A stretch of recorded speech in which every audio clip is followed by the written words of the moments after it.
Wir leben in einer Zeit, in der die Supermarktregale voll sind wie nie zuvor. Obst aus Übersee, Fleisch in jeder Preisklasse. Fertiggerichte in allen Variationen. Auf den ersten Blick wirkt es, als hätten wir unendliche Auswahl. Doch hinter dieser scheinbaren Vielfalt verbirgt sich ein großer Verlust. Die echten Lebensmittel, so wie sie einmal waren, sind Stück für Stück verschwunden. Die Früchte und Gemüsesorten, die unsere Großeltern noch kannten, hatten nicht nur mehr Geschmack, sondern auch mehr Kraft. Alte Getreidearten wie Einkorn oder Emmer waren reich an Mineralien, doch sie wurden verdrängt. Zugunsten von Hochleistungsweizen, der zwar billiger und ertragreicher ist, aber viel ärmer an Nährstoffen. Auch Fleisch und Milch stammen heute meist von Tieren, die in Fabriken großgezogen werden, statt in natürlicher Umgebung. Was früher Nahrung war, ist heute ein Produkt, genormt, manipuliert und optimiert für Profit, nicht für Gesundheit. Warum ist das passiert? Es geht um mehr als nur Bequemlichkeit. Hinter den Veränderungen stehen wirtschaftliche Interessen, Machtspiele der Agrarindustrie und eine immer weiter vorangetriebene Vereinheitlichung unserer Ernährung. Lebensmittel wurden haltbarer gemacht, transportfähiger, profitabler, aber auf Kosten ihrer natürlichen Qualität. Die Folgen spüren wir täglich, auch wenn wir es oft nicht bemerken. Steigende Zivilisationskrankheiten, Allergien, Mangelerscheinungen, trotz voller Teller. Denn wenn das Essen seinen wahren Wert verliert, verliert auch der Mensch ein Stück seiner Lebenskraft. In dieser Serie schauen wir genauer hin. Wir fragen, welche Lebensmittel verschwunden sind, warum sie verschwunden sind und was das mit unserer Gesundheit, unserer Kultur und sogar unserer Zukunft zu tun hat. Willkommen zu Verschwundene Lebensmittel, eine Reise in die verborgene Geschichte unserer Nahrung. Vor nicht allzu langer Zeit war Essen noch etwas Echtes. Lebensmittel trugen den Charakter ihrer Region, ihrer Jahreszeit, ihres Bodens. Man wusste, woher sie kamen, und sie waren mehr als nur sattmachende Produkte. Nimm zum Beispiel das Brot.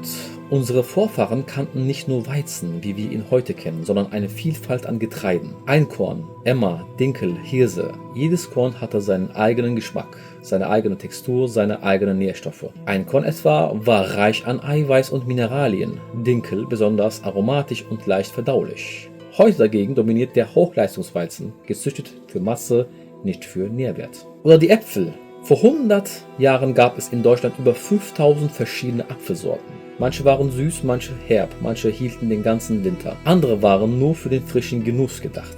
Heute findet man im Supermarkt meist nur eine Handvoll Sorten. Gala, Brebon und Pink Lady. Allesamt gezüchtet für Haltbarkeit und Aussehen. Der Rest vergessen. Auch Gemüse war einst bunter. Tomaten in Gelb, Schwarz, Grün gestreift, jede mit einem eigenen Aroma. Karotten in Violett, Rot oder Weiß. Lange bevor das Orange zur Norm wurde. Doch was nicht in Normkisten passte, verschwand vom Markt. Und auch tierische Produkte waren anders. Milch schmeckte nach Sommerwiese, weil Kühe auf Weiden standen. Eier hatten Schalen in verschiedenen Farben, weil Hühner vielerlei rassenfrei herumliefen. Fleisch war kräftig, weil Tiere Zeit hatten zu wachsen, statt in wenigen Wochen auf Schlachtgewicht hochgemessen zu werden. Diese Vielfalt machte unsere Ernährung nicht nur geschmacklich reich, sondern auch nährstoffreich. Jeder Bissen brachte etwas anderes, Neues, Wertvolles. Heute jedoch sehen wir von all dem nur noch Bruchstücke, genormte Produkte, glatt gebügelt und angepasst an die Ansprüche einer Industrie, die nicht den Menschen, sondern den Markt ernährt.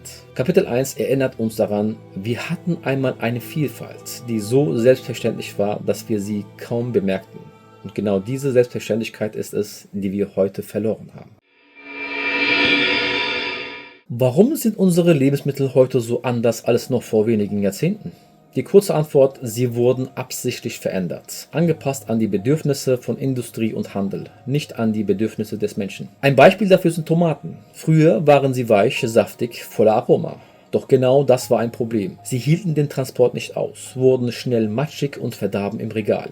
Die Industrie suchte nach einer Lösung und züchtete Tomaten, die fest, gleichförmig und lange haltbar sind. Das Ergebnis? Tomaten, die perfekt aussehen, aber kaum noch Geschmack oder Nährstoffe haben. Ähnlich beim Mais. In vielen Kulturen war er über Jahrtausende eine Hauptnahrung, reichhaltig und vielfältig. Doch der moderne Hybridmais ist vor allem auf Ertrag gezüchtet. Ganze Felder bestehen nur noch aus einer einzigen Sorte. Für die Industrie ideal, für die Natur eine Katastrophe. Monokulturen laugen den Boden aus, sind anfällig für Schädlinge und brauchen Unmengen an Chemie. Auch beim Weizen hat sich vieles verändert. Alte Sorten wie Einkorn oder Emmer hatten tiefe Wurzeln, die Mineralstoffe aus dem Boden holten. Der moderne Hochleistungsweizen dagegen wächst schneller und bringt größere Ernten, aber enthält deutlich weniger Nährstoffe. Gleichzeitig ist er so verändert, dass er bei vielen Menschen Allergien und Unverträglichkeiten auslöst. Nicht zu vergessen, die Milchproduktion. Kühe wurden so gezüchtet, dass sie unnatürlich große Mengen Milch geben. Früher war Milch ein nahrhaftes, saisonales Produkt. Heute ist sie ein standardisiertes Industrieprodukt, oft mit veränderten Eiweißstrukturen, die viele Menschen nicht mehr vertragen. All diese Veränderungen haben eins gemeinsam. Sie dienen der Haltbarkeit, Transportfähigkeit und Einheitlichkeit. Obst soll glänzen und Wochen im Regal liegen können. Gemüse soll in Normkisten passen. Fleisch soll billig sein und rund um die Uhr verfügbar.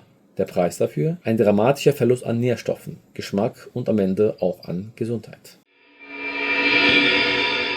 Die Veränderungen unserer Lebensmittel sind kein Zufall. Sie sind das Ergebnis von wirtschaftlichen Interessen und politischer Steuerung. Denn wo Nahrung ist, da ist auch Macht. Ein besonders prägnantes Beispiel ist das Saatgut. Jahrtausendelang gaben Bauern ihr Saatgut von Ernte zu Ernte weiter, tauschten es und erhielten so eine enorme Vielfalt. Doch seit dem 20. Jahrhundert begannen Konzerne wie Monsanto, heute Bayer, Saatgut zu patentieren. Mit den sogenannten Hybridsorten wurde es für den Bauer unmöglich, aus der eigenen Ernte neues Saatgut zu gewinnen. Sie mussten es jedes Jahr neu kaufen. Eine künstlich geschaffene Abhängigkeit. Auch die EU-Normen haben dazu beigetragen, Vielfalt zu zerstören. Jahrzehntelang war etwa vorgeschrieben, dass eine Gurke nur dann als handelsfähig gilt, wenn sie eine bestimmte Krümmung nicht überschreitet. Bananen mussten eine Mindestlänge haben, Äpfel eine Mindestgröße. Alles, was nicht ins Schema passte, durfte nicht verkauft werden, egal wie gesund oder schmackhaft es war. Millionen Tonnen an Lebensmitteln landeten so im Müll, während die Supermarktregale gleichförmig wurden. Die Subventionen tun ihr Übriges. In Europa und den USA werden vor allem große Flächen und Massenerträge gefördert. Das bedeutet, wer Monokulturen anbaut, bekommt Geld.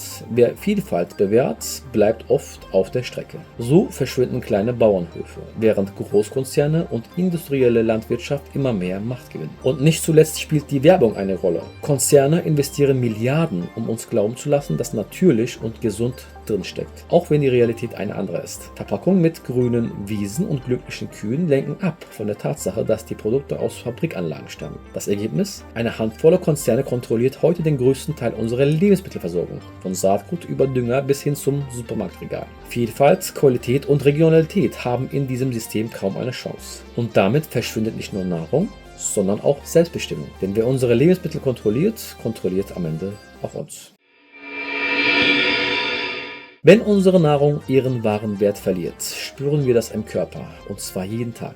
Viele Krankheiten, die heute alltäglich erscheinen, sind eng mit der modernen Ernährungsweise verbunden. Ein Beispiel: Obst und Gemüse. Untersuchungen zeigen, dass ein Apfel heute bis zu 70% weniger Vitamin C enthält als noch vor 50 Jahren. Auch der Mineralstoffgehalt von Spinat, Brokkoli oder Karotten ist in den letzten Jahrzehnten massiv gesunken.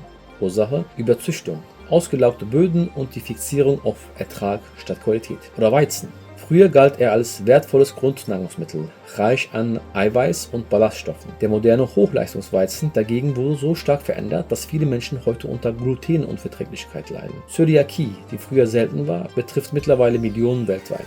Dazu kommt: Der Nährstoffgehalt von Weizenmehl ist extrem gering. Es liefert Kalorien, aber kaum noch Vitamine oder Mineralien. Auch Tomaten sind ein gutes Beispiel. Sie sehen perfekt aus, doch Analysen zeigen, sie enthalten oft nur noch einen Bruchteil an sekundären Pflanzenstoffen wie Lycopin, die eigentlich Herz- und Immunsystem stärken sollten. Das Aroma, ein Zusammenspiel von über 400 Inhaltsstoffen, wurde der Haltbarkeit geopfert. Die Folgen zeigen sich in den Zahlen. In Deutschland ist heute fast jeder zweite Erwachsene übergewichtig. Diabetes Typ 2 gilt inzwischen als Volkskrankheit. Herz-Kreislauf-Erkrankungen sind die Todesursache Nummer 1, und das in einer Gesellschaft, die im Überfluss lebt. Doch auch weniger offensichtliche Probleme nehmen zu. Allergien, Hautkrankheiten, chronische Müdigkeit, Konzentrationsstörungen. Besonders Kinder sind betroffen, da ihr Körper auf eine nährstoffreichere Ernährung angewiesen ist und diese immer seltener bekommen. Das große Paradox lautet: Wir haben mehr Essen als je zuvor und sind gleichzeitig kränker denn je. Nicht, weil wir zu wenig Nahrung hätten, sondern weil diese Nahrung nicht mehr das ist, was sie einmal war.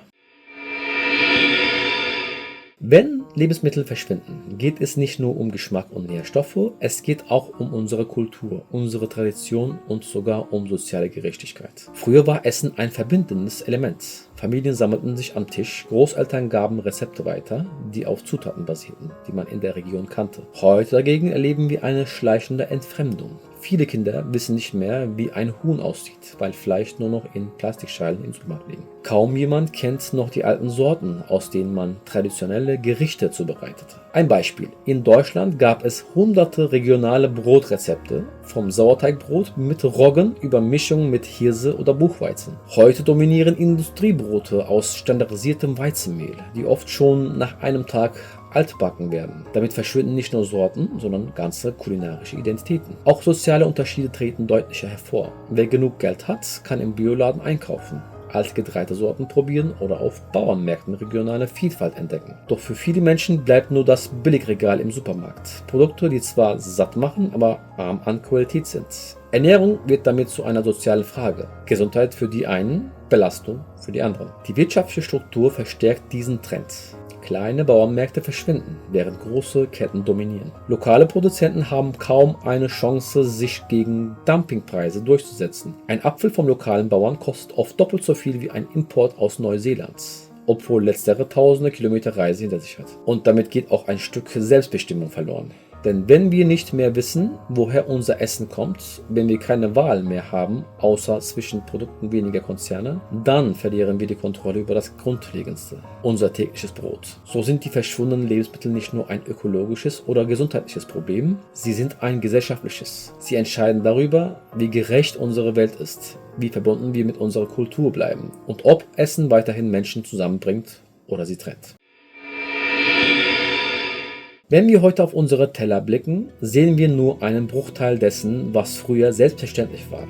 Doch die Geschichte endet nicht mit Verlust, sie kann auch mit Hoffnung weitergehen. Denn tatsächlich gibt es Menschen, die gegen den Strom schwimmen.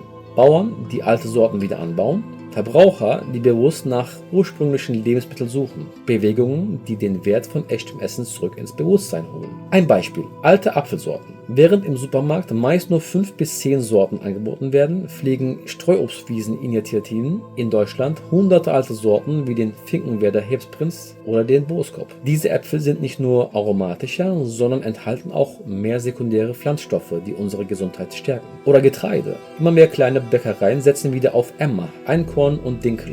Uralte Sorten, die reicher an Mineralien sind und von vielen Menschen besser vertragen werden. Brot aus solchen Körnern ist nicht nur gesünder, sondern auch geschmacklich intensiver. Ein Gegensatz zum Industrieweißbrot. Auch im Bereich der Lebensmittelkultur regt sich Widerstand. Bewegungen wie Slow Food setzen sich weltweit dafür ein, regionale Vielfalt, handwerkliche Tradition und echten Geschmack zu bewähren. Märkte, auf denen Bauern direkt verkaufen, erleben eine Renaissance. Selbst in der Landwirtschaft gibt es Lichtblicke. Permakultur und regenerative Landwirtschaft gewinnen an Bedeutung. Konzepte, die Böden aufbauen, statt sie auszulaugen, und die Vielfalt fördern, statt sie zu zerstören. Projekte wie Arsche Höfe in Deutschland oder internationale Saatgutbanken retten alte Pflanzenarten vor dem Vergessen. Das zeigt, nicht alles ist verloren. Wir können entscheiden, ob wir Teil dieser Bewegung werden, ob wir Bauern unterstützen, die Vielfalt bewahren, ob wir bereit sind, etwas mehr für Qualität auszugeben, um Gesundheit und Kultur zurückzugewinnen. Denn am Ende sind es nicht nur verschwundene Lebensmittel, die wir beweinen, es sind Möglichkeiten, die wir wiedergewinnen können. Jeder Apfel vom Baum nebenan, jedes Brot aus altem Korn, jedes Gemüse vom Wochenmarkt ist ein Schritt zurück in eine Zukunft, die nicht gleichförmig, sondern vielfältig ist. Und diese Zukunft beginnt nicht irgendwo, sie beginnt auf unseren Tellern. Wir haben gesehen, wie unsere Lebensmittel verschwunden sind. Langsam, schleichend, fast unbemerkt. Was einst Vielfalt und Lebenskraft war, ist heute oft nur noch Fassade. Doch diese Geschichte ist noch nicht zu Ende. Denn Nahrung ist mehr als Konsum. Sie ist Erinnerung, Identität und Zukunft zugleich. Jeder Bissen, den wir wählen, ist auch eine Entscheidung. Für echte Vielfalt oder für leere Kalorien. Für regionale Stärke oder für globale Abhängigkeit. Es liegt nicht allein an Politik oder Konzernen. Es liegt auch an uns. An dem, was wir einkaufen, was wir kochen, was wir weitergeben. Wenn wir wieder anfangen, den Wert echter Lebensmittel zu erkennen, können wir ein Stück dessen zurückholen, was verloren schien. Vielleicht beginnt es mit einem Apfel vom lokalen Bauern, mit einem Brot aus altem Getreide, mit dem Wissen, dass Nahrung nicht nur satt macht, sondern auch prägt, uns heilt, uns verbindet. Die verschwundenen Lebensmittel sind nicht nur Vergangenheit, sie sind ein Spiegel unserer Gegenwart und ein Schlüssel für unsere Zukunft.